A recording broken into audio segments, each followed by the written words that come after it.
এই দেশে মেয়েদের খতনা করা হয়। এখানে মানুষের চেয়ে হীরার মূল্য অনেক বেশি। তাছাড়া ৭০ লক্ষ জনগোষ্ঠীর এই দেশে ৩০ লক্ষ রয়েছে যৌনকর্মী।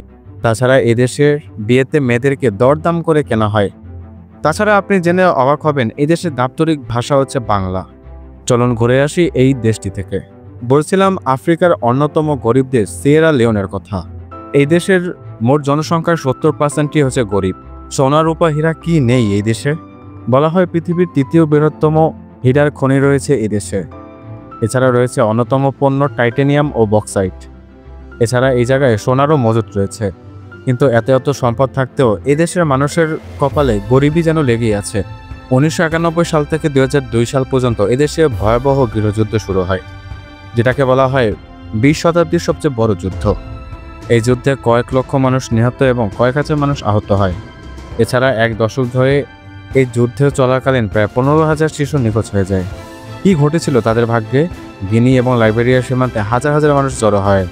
তাছাড়া মূল্যবান ডায়মন্ড এবং হীরার প্রতি আদিকাল থেকে মানুষের একটা আকর্ষণ রয়েছে।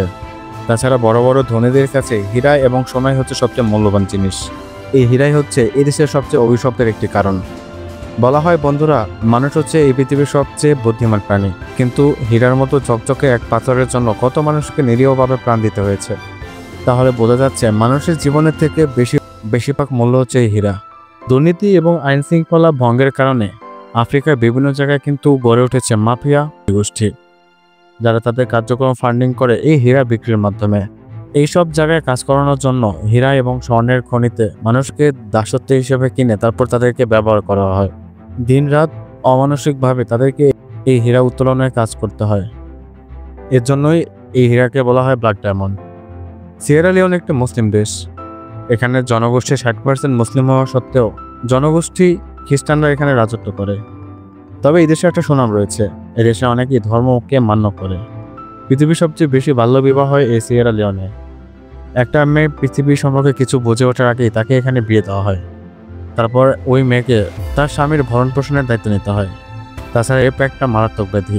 ছোট শিশু থেকে ৬০ বছরের বৃদ্ধা পর্যন্ত এই কার্যক্রম থেকে বাদ যায় না। এছাড়া এই দেশের সেলাই করার একটা অদ্ভুত প্রথা রয়েছে।